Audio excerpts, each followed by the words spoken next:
বর্তমান পৃথিবীতে অবৈধ সন্তান, জারজ সন্তান বা বিবাহ বহির্ভূত সন্তানের সংখ্যা দিন দিন বেড়ে যাচ্ছে, যেটা নবীজি সাল্লাল্লাহু আলাইহি ওয়াসাল্লাম 1400 বছর আগে বলে গেছেন। আইয়াকসুরা আউলাদুজ জিনা, যে কিয়ামতের পূর্বে এমন একটা সময় আসবে যখন অবৈধ সন্তান, জারজ সন্তান, বিবাহ বহির্ভূত সন্তানদের সংখ্যা আধিক্য বেড়ে যাবে। আমি এটা গভীরভাবে চিন্তা করেছি, যদি কল্পনা করি কি পরিমাণ বেড়ে গেছে আপনি অবাক হয়ে যাবেন। কি পরিমাণ অবৈধ সন্তান বেড়ে যাচ্ছে। অবৈধ সন্তান বৃদ্ধির 3টা কারণ আমি উল্লেখ করেছি। 3টা কারণ, 3ভাবে অবৈধ সন্তান বৃদ্ধি হতে পারে। একটা হলো প্রকাশ্যে জেনা ব্যভিচারী, বিবাহকে অপছন্দ করা। যেমন ইউরোপ যে কান্ট্রিগুলো আছে, ওরা পরিবার গঠন, সন্তান লালন পালন এটাকে ডিসকাস্টিং মনে করে, এটাকে বোঝা মনে করে। এই জন্য ইউরোপে ইউরোস্টেটের পরিসংখ্যান অনুযায়ী 2000 সালে অবৈধ সন্তানের পরিসংখ্যান ছিল ইউরোপে, পুরো ইউরোপ জুড়ে পশ্চিমা দেশগুলোতে শতকরা 100 জন সন্তান জন্ম নিলে এর মধ্যে 25 জন সন্তান ছিল অবৈধ জারজ সন্তান। আর মাত্র 20 বছরের ব্যবধানে 2000 সাল থেকে নিয়ে 2021 সাল পর্যন্ত বর্তমান পরিসংখ্যান যেটা বলছে ইউরোপে এটা বেড়ে গেছে, আরও 20% বেড়ে গেছে। অর্থাৎ শতকরা 100টা সন্তানের ভিতরে 45 জন সন্তান অবৈধ সন্তান জন্মগ্রহণ করে ইউরোপে। আর ইউরোপের ভিতরে সবচেয়ে টপ লিস্টেড যে দেশটাতে অবৈধ সন্তান জন্মগ্রহণ করে সেটা হলো ফ্রান্স। যে ফ্রান্স যে আমার নবী মুহাম্মদ সাল্লাল্লাহু আলাইহি ওয়াসাল্লামকে অবমাননা করেছিল, যে ইমানুয়েল ম্যাক্রো, এই দেশে সবচাইতে বেশি পৃথিবীর ভিতরে যারা অবৈধ সন্তান জন্ম দেয়, শতকরা 100টা সন্তানের ভিতরে 60 জন সন্তানই যার মা বাবার কোনো পরিচয় নাই। ওরা পরিবার গঠনটাকে অপছন্দ করে। অথচ পৃথিবী টিকে আছে এই পরিবার, এই মানব সভ্যতা টিকে আছে ফ্যামিলির মাধ্যমে। ওরা পরিবারটাকে ভেঙে দিতে চায়, যে পরিবার লিভ টুগেদার, যখন যাকে ইচ্ছা তার সাথে বাস মেলামেশা করলো, সন্তান জন্ম দিল, সন্তানকে তারা অধিকার দিয়েছে। এটা শুধু ইউরোপের কথা বলছি, মুসলিম দেশেও এখন বেড়ে যাচ্ছে। আমাদের দেশেও অবৈধ সন্তান কম হয় না। এখন ডাস্টবিনে পাওয়া যায় অবৈধ সন্তান, ডাস্টবিনে বাংলাদেশেও পড়ে আছে। বিভিন্ন হাসপাতালগুলোতে, হাসপাতাল এমআরআইয়ের মাধ্যমে সন্তান নষ্ট করা হচ্ছে। এই হাদিসটা আমি আপনাদের শোনাবো আজকে। একটা হাদিস, মৌজামুল আওসাত তাবারানি 5ম খণ্ড 127 নম্বর হাদিস, দারুল হারামাইন প্রকাশনী, যেটা মিশর থেকে প্রকাশিত হয়েছে। এই হাদিসটার বাস্তবায়ন যদি আপনি একটু শোনেন মাথা নষ্ট হয়ে যাবে। কি পরিমাণ অবৈধ সন্তান বেড়ে যাচ্ছে। আর বিশ্বনবী এই কথা বলেছে 1400 বছর আগে, আর আজকে হুবহু মিলে যাচ্ছে। আজকে পুরো ইউরোপ অবৈধ সন্তানে ভরে গেছে, পুরো ইউরোপ অবৈধ সন্তানে ভরে গেছে। যে শতকরা 100টা সন্তানের ভিতরে 45টা সন্তানের মা বাবার কোনো পরিচয় নাই। ইউরোপের ভিতরে তো আপনারা জানেন ফ্রান্স সবার উপরে আছে, এরপর আছে আপনি যদি দেখেন বেলজিয়াম, যে দেশকে আমরা বলা হয় খুব শান্তিপ্রিয় দেশ। দেখেন যে দেশে বেশি অবৈধ সন্তান, ওই দেশে সবচেয়ে বেশি আমার নবীকে অপমান করা হয়েছে। বেলজিয়াম শতকরা 100টা সন্তানের ভিতরে 58 জন সন্তান অবৈধ সন্তান। নেদারল্যান্ড, হল্যান্ড, এই ল্যান্ড জাতীয় যে কটা দেশ আছে, এই সব কটা দেশ কিন্তু জানেন আবার রাসূলকে সারা কি করে, অপমাননা করে। ফ্রান্স 1 নম্বর আছে, বেলজিয়াম, এর আগে বেলজিয়ামে দেখলেন রাসূলকে অপমাননা করে কোরআনে আগুন দেওয়া হয়েছে। নেদারল্যান্ড, হল্যান্ড, ফ্রান্স, পর্তুগালের শতকরা 100 জনের মধ্যে 58 জন সন্তান অবৈধ সন্তান জন্মগ্রহণ করে। তারা যে দেশে অবৈধ সন্তান বেশি জন্মায় সে দেশে আমার রাসূলকে অপমান করা হয় বেশি। কারণ ওলীদ ইবনে মুগীরা 1400 বছর আগে সে রাসূলকে গালি দিয়েছিল, কষ্ট দিয়েছিল। নবীজি পক্ষে আল্লাহ কোরআন আয়াত নাজিল করলেন, উতুল্লিম বাদা যালিকা জানিম, যারা আমার নবীকে যারা কষ্ট দেয় তারা হলো জারজ সন্তান। কোরআনের এই বাস্তবতা হুবহু আজকে মিলে যায়। আজকে ফ্রান্স, নেদারল্যান্ড, হল্যান্ড, পর্তুগাল, এই দেশগুলোতে নবীকে অপমান করা হয়েছে। আর এই দেশে সবচেয়ে বেশি জারজ সন্তান। কোরআনের বাস্তবতা আজকে হুবহু মিলে গেছে। যদি একটু কল্পনা করেন, তাহলে জারজ সন্তান বৃদ্ধির 3টা কারণ। এর আগে আমরা হাদিসটা শুনি, কি বলা হচ্ছে হাদিসের ভিতরে। আব্দুল্লাহ ইবনে মাসউদ রাদিয়াল্লাহু আনহু বর্ণনা করেছেন, তিনি বলেন নবীজিকে জিজ্ঞেস করলাম, হালিসাতু ইয়া রাসূলুল্লাহ, কিয়ামতের এমন কি আলোচনা আছে, এমন কি আলামত আছে যেটা আলোচনা করলে আমাদের ঈমান বৃদ্ধি পেয়ে যাবে, কিয়ামত সম্পর্কে আমাদের জানা হয়ে যাবে? নবীজি বললেন, ফাকুলতু নাম ইয়া ইবনে মাসউদ, অবশ্যই আছে। ইন্নালিল আশরাতি গুলামান ইন্নালিল আশরাতি সান, অবশ্যই কিয়ামতের আলামত আছে। তবে বিশেষ করে কিয়ামতের পূর্ব মুহূর্তে এমন একটি আলোচনা হুবহু বাস্তবায়ন হয়ে যাবে, যখন আইয়াকসুরা আউলাদুজ জিনা, যখন অবৈধ সন্তানে হিরিক পড়ে যাবে, পৃথিবীতে অবৈধ সন্তান জন্ম নিবে।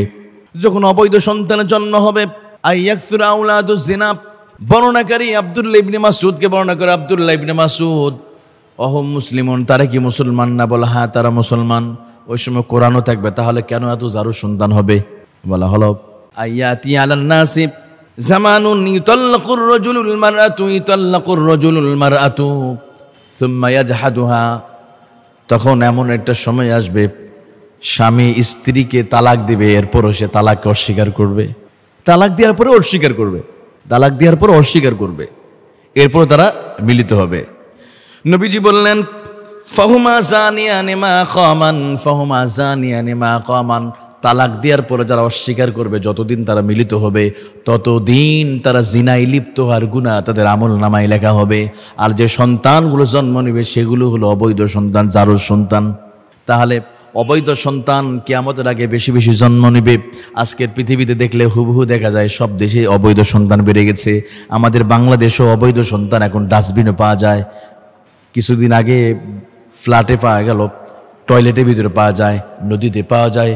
বড় দুর্ভাগ্য যে মানুষ কিনা আশরাফুল মাখলুকাত, আজকে আশরাফুল মাখলুকাত ডাস্টবিনে পড়ে থাকে, আর কুত্তা যে মানুষের সন্তানকে মুখে কামড়ায় বাঁচায় দেয়। আমরা নিকৃষ্ট হয়ে গেছি। এই জন্য কোরআনে বলা হয়েছে একদল মানুষ কুকুরের চাইতে নিকৃষ্ট, চতুষ্প জন্তুর চাইতে নিকৃষ্ট, বালহুম আদাল উলাইকা হুমুল গাফিলুন। এই জিনায় লিপ্ত হলো, আপনি কয়েক সেকেন্ড মিলিত হলেন হারাম ভাবে।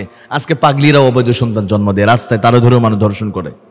তাহলে কি আমাদের পূর্বে জিনা বেড়ে যাবে, অবৈধ সন্তানও বেড়ে যাবে। এক নম্বর কারণ, এক নম্বর প্রকাশ্যে জিনা ব্যভিচারের কারণে, লিভ টুগেদার জিনার রাস্তা খুলে দেওয়ার কারণে বেশি বেশি অবৈধ সন্তান জন্ম নেবে। বেশি বেশি পার্ক তৈরি করা হয়। বর্তমান বাংলাদেশে এমন কোনো জেলা থানা নাই যেখানে পার্ক তৈরি করা হয় নাই। নাম দেওয়া হলো শিশু পার্ক। শিশুরা যায় না, যায় যারা অ্যাডাল্ট প্রাপ্তবয়স্ক তারাই যায়। তাহলে অবৈধ সন্তান বৃদ্ধি এক নম্বর কারণ, অবৈধ জিনা ব্যভিচারী। দ্বিতীয় নাম্বার, বিবাহের পরেও জিনা করবে অনেকেই, অবৈধ সন্তান জন্ম দিবে। যে তালাক, স্বামী স্ত্রী তালাক দেয়, দেখবেন বাংলাদেশে এটা ডাল ভাতের মতো। স্ত্রীর স্বামী একটু কথা কাটাকাটি, আরে তোর 14 গোষ্ঠী তালাক, তোর তালাক, তোর মানে 14 গোষ্ঠী তালাক। এমন কিছু মানে হনুমানের মতো কিছু পুরুষ আছে। আরে বাবা, তালাক এটা এত সহজ জিনিস নয়। একটা ঠুকনুতে একটা পরিবারকে ভেঙ্গে তছনছ করে দিবেন, কে অধিকার দিচ্ছে আপনারে? একটা মেয়ের কি জীবন নাই? একটা মেয়ে কি একবার খেলনার পুতুল যে আপনি বাস একটু তর্ক হয়েছে এখন তালাক দিয়ে দিবেন? যারা কথায় কথায় মুখে তালাক আনে তারা হলো কাপুরুষ, তারা অমানুষ। হ্যাঁ, তালাকের অধিকার আছে, তালাক দিতে পারবেন। কখন কখন দিবেন? যখন আপনি স্ত্রী অবাধ্য আর কন্ট্রোল করতে পারছেন না, ফ্যামিলি মাধ্যমে, পরিবারের মাধ্যমে স্ত্রীকে কন্ট্রোল করতে পারছেন না, তখন না আপনি তালাকের শুরুটা আছে। এছাড়া আপনি কথায় কথায় তালাক, একটু মনোমালিন্য হয়েছে, সন্তানকে খাবার দিয়ে আনে, পোশাক দিয়ে আনে, একটু বাজার করে আনতে দেরি হয়েছে বা কিছু একটা হয়েছে, স্ত্রী রান্না ভালো হয় নাই, তরকারি ভালো হয় নাই, বাস তোর তালাক, তোর 14 গোষ্ঠী তালাক। না প্রিয় ভাইরা, কথায় কথায় স্ত্রীকে তালাক বলবেন না। আবার দেখেন অনেকেই স্বামী স্ত্রী উভয়ে প্রচণ্ড রেগে যায়, স্ত্রীও রেগে যায়, স্বামীও রেগে যায়। স্বামীও তালাক, স্ত্রীকে হ্যাঁ আমি তোর তালাক দিলাম। এরপর কিছুক্ষণ পর তারা ভুল বুঝতে পারে। এবার কি তারা বলে না আমরা 3 তালাক দিই না, দুজনে মানে কম্প্রোমাইজ করে বলে না আমরা 1 তালাক দিয়েছি, 1 তালাক দিলে তো তালাকে রেজি হয়, এটা ফিরে নিয়ে যায়। বাস ওই যে তারা মিলেমিশে করতেছে। রাসূল সাল্লাল্লাহু আলাইহি ওয়াসাল্লাম বলেন ফাহুমা জানিয়ানি মা কামান, তারা যতদিন মিলিত হবে ততদিন যারা জিনা করা, ব্যভিচার করা গুনাহ আল্লাহ আমলনামায় লিখবে। যে কোনো সন্তান হবে সব করে অবৈধ সন্তান জন্ম নেবে। তাহলে এই হিসাবে বাংলাদেশে অবৈধ সন্তান জন্ম নিচ্ছে এখন।